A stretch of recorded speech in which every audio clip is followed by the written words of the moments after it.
Hello, everyone. Thank you very much for watching today. So today's topic, I'm going to be standing on my soapbox a little bit today. And if you don't know, I said that to my kids a while ago, like, when I'm making a speech or talking about something, I'm going to stand on my soapbox. And I had to explain what that meant. So I feel so old, even though I'm 50. I feel so old when I say stand on my soapbox. So that references soapbox. It's like a box, like back many, many years ago, people, if they were standing in the middle of a street or in a center of town, they would bring a soapbox, or they carry soap in, stand on it so they were taller than everybody, so everybody could gather around them. So that's what that reference means. But today, my disclosure, I'm going to be, this is training 101 for a lot of the agents that might be watching this that are my Century 21 HomeStar agents. I went over a lot of this information, but it's something that we forget to talk about. Sometimes it's forgotten to be taught in classes with real estate, is integrity, truth, and doing the right thing. I know in classes or new agents, they have this. I know we have ethics that we do CE classes for, but I'm going to talk about real life little situations that come up that I train agents on. And my disclaimer is this is my opinion, this is my experience, this is how I feel, because sometimes there's a fine line of legal and truth, ethics, and doing the right thing. There's a fine line, and these are some of the questions that come up. So number one, first, integrity is the most important thing in your business. I mean, I've said, many things in many different videos. This is important, this is important, this is number one, this is number one. It's kind of like everything is so important. I want to say everything's number one, but this is something that your integrity is so important to having a long career in real estate. And what integrity really is, to me, it's a combination of three things. It's what you think. What you think is the right thing to do. What you feel or belief or your spirit or however your conscience, you're feeling within. And then the most important thing is your action, what you do. Three things: how you think, how you feel, or your ethics or your belief system, maybe spiritually, religiously, and three, how you act on all of that. Because there's people out there, this is my opinion, and I said that at the beginning, there's people out there that have the first two, but they don't have the third one. They're saying the right things, they're thinking the right things, they have the belief system, but their actions don't always follow their belief system. And in today's world, we're seeing a lot of that. So what you're doing, I'm reading some of the notes because this is things I could talk for 5 hours on this, and I want to keep this try to a 15-minute. But there's things that in real estate are sometimes a gray area. That's what they think. I believe there is no gray area. There's right or wrong. There's gray area that agents think that, in example, property disclosures. Property disclosures, I hear this almost on a daily basis, is that, should I disclose this? And I say this, my opinion, and it's not my legal opinion, because legally there's different views on this. This is ethically, morally, integrity-wise. I train all of our new agents and any agent, I have to remind agents of this, if a seller comes out of a seller's mouth, should I disclose this? I always say yes. Before they even tell you what they're thinking about, if they should disclose or not, you say yes, disclose that. My personal business and opinion and 28 years in real estate, if there's anything that possibly could convince a buyer to buy or sell or affect their decision to buy a house, should be disclosed to protect the seller and have the integrity. If you're a seller, if you're selling your house, if I tell the buyer about this, whatever it is, might affect their decision to buy your house, don't you ethically, your integrity, you feel you should disclose that to them? Because it's if you're thinking that, maybe you should disclose that. That's where the fine line of legality and ethics come into this business, is that, do I have to disclose that? On the property disclosure, the state of Ohio says I don't have to disclose that. I say, ethically, professionally, I always tell sellers, you should disclose anything that could affect the buyer or seller's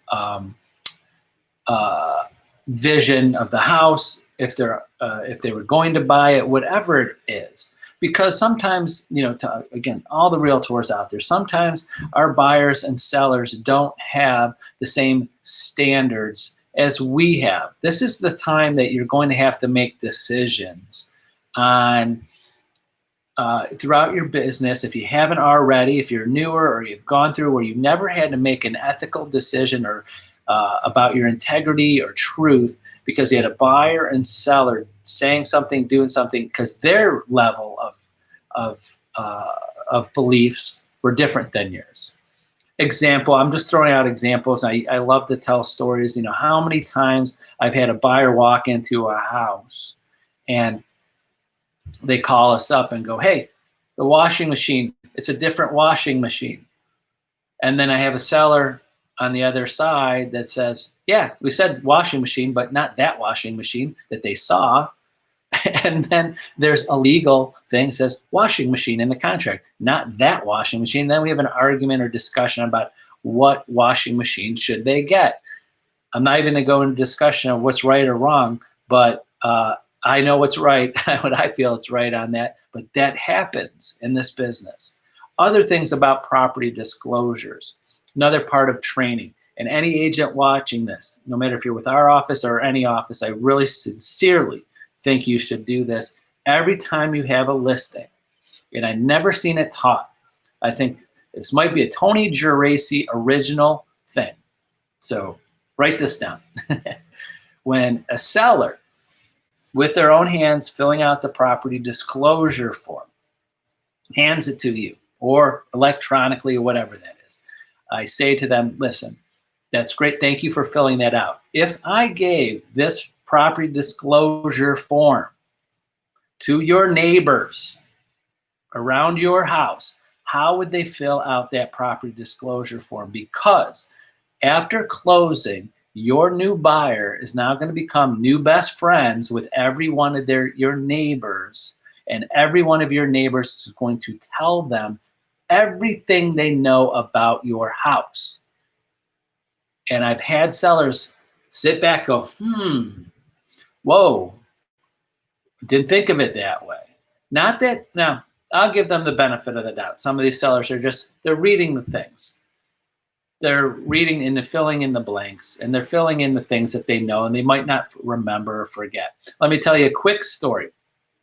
That was the first house that I bought as an owner when I'm in my 20s. I'm buying my first house. I bought it from a widow. Her husband passed away about a year and a half before I bought the house. And within the first 6 months, the first snow, all of a sudden, of a brand new roof on the second floor, all of a sudden started leaking a lot. So had a roofer come out. They were tearing off the roof. I was there watching it, and the whole area was all rotted out. The next door neighbor happened to be outside at the time. He walks over to me, and the roofer's like, "Oh yeah, when he was repairing that roof 2 years ago, I told him all of those boards were rotted out, and he should be repairing that wood, but he didn't, and just had the roofers just put the shingles right over it and didn't take repair the roof." That is example that could have been a legal situation I could have been in. I didn't do anything. I mean, it's a widow, didn't know about the house. I'm not going to go do anything. But if that was a different situation. Me as a buyer would have been pretty upset that I found out that my seller knew that those were routed out. I have a neighbor that guarantees it and witnessed it and didn't happen.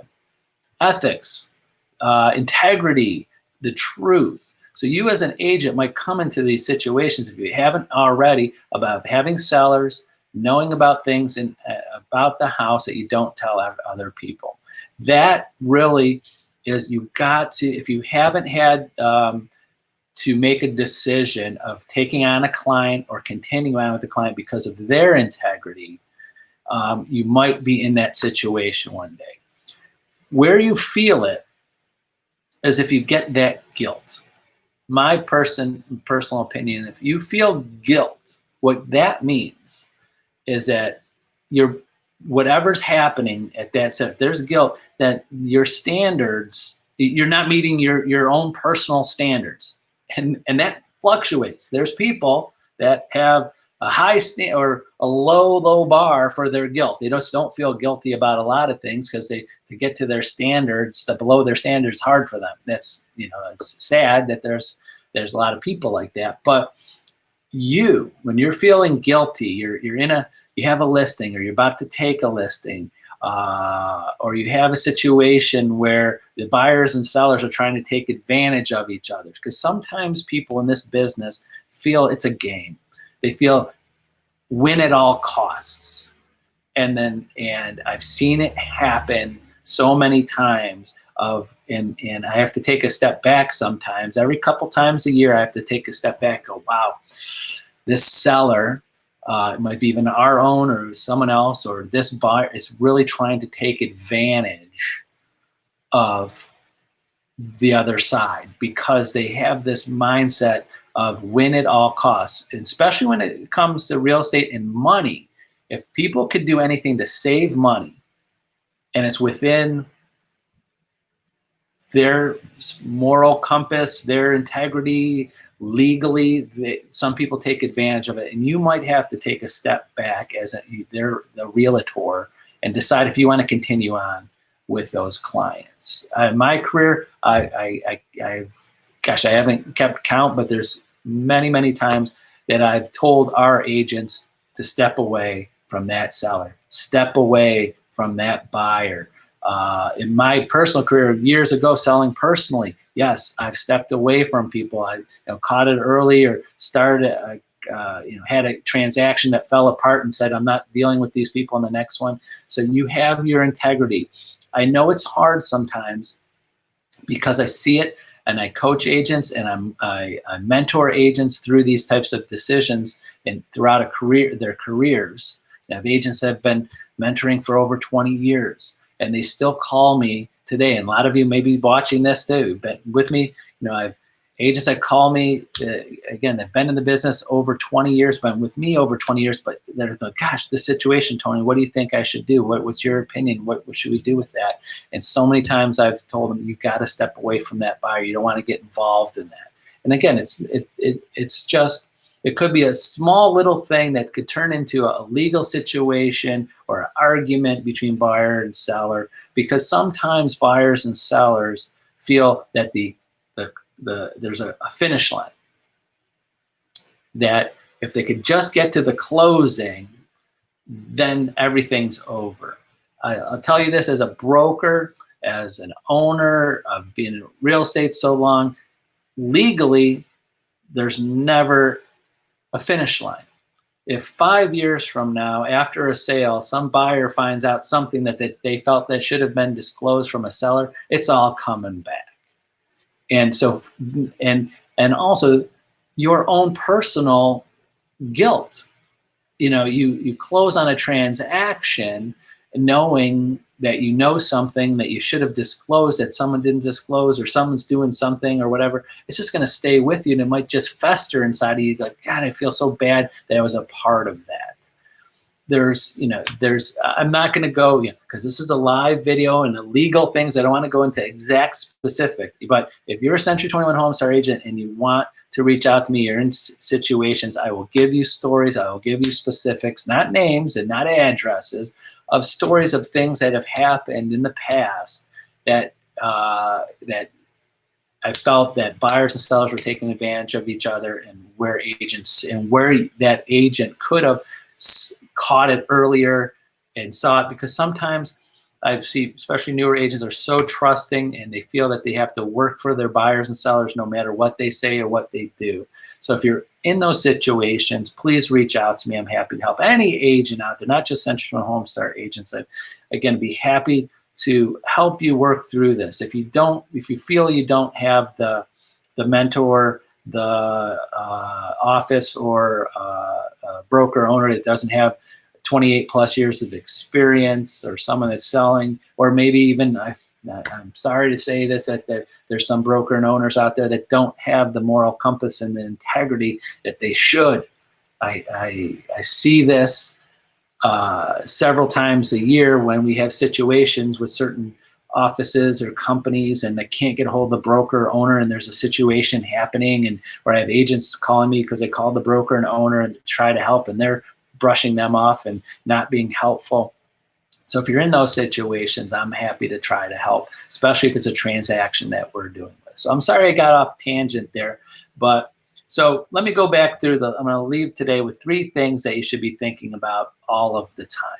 So these are the 3 things that I came up with that I think that are important. Is 1, always look for the truth and be mindful of your integrity. So always look for what's the truth, because even though the clients, you have a buyer or you're a seller, they might not be telling you the truth because they're trying to keep something from you too, because they don't want it known. They don't want it to tell you. So sometimes we're oblivious too because they are hiding things. So always be mindful of the truth, or always be looking for the truth and be mindful of your integrity in the situation.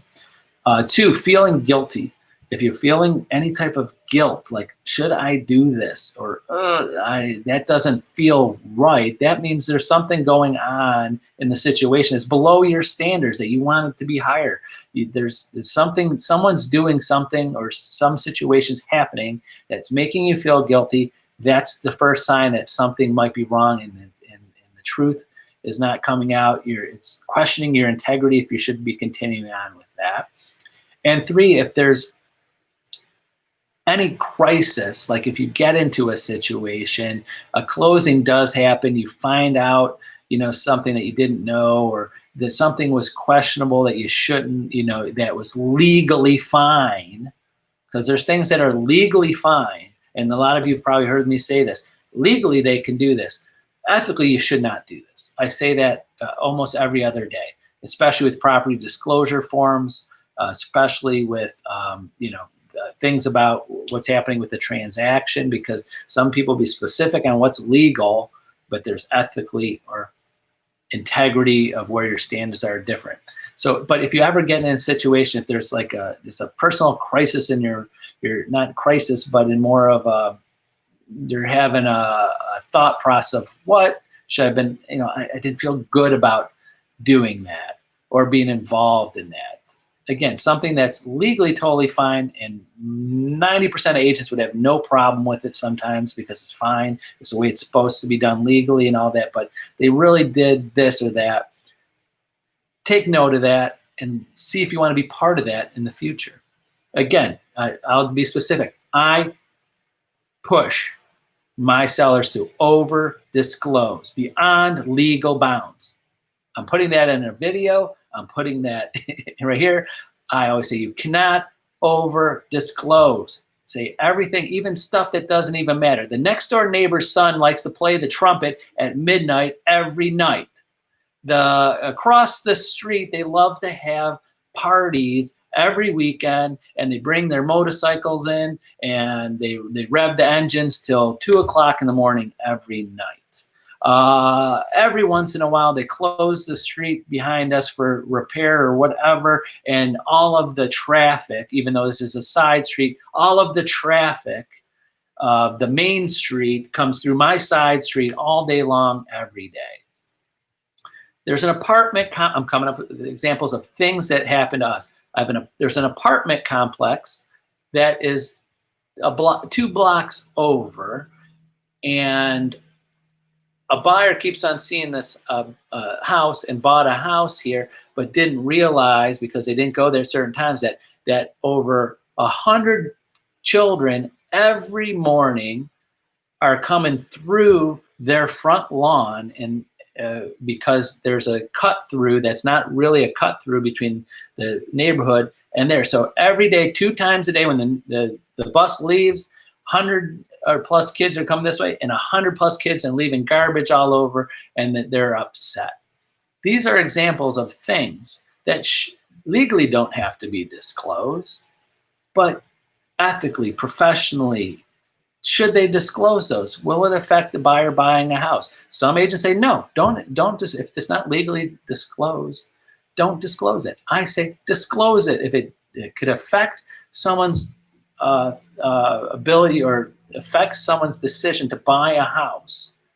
Or even worse, you're selling a house because of these things that legally don't have to be disclosed. You should disclose it. Over disclose. That's my opinion. Again, disclosure, my opinion. I'm disclosing that. Over disclosure is what I push, because it just helps everybody. There's some integrity there that's over and above what you're legally required to do. So that's it for today. I could talk about this all day long, give you hundreds and hundreds of examples of that fine line that some agents see. But please, always think of your integrity. Always look for the truth and do the right thing, and you'll have a wonderful career. You'll be more happier about it. And the best thing is when the day you have choices, when you have enough business where you don't feel upset giving up a buyer or a seller and worrying about the money that you could have made on them, because you feel better about how you feel. Your feelings, your integrity, your belief system are intact because you didn't jump down that rabbit hole with them. So that's it. Have a wonderful day. We'll have some more great videos and some more ideas tomorrow to help you with your business. Tomorrow at 11. Thank you, everyone. Bye-bye.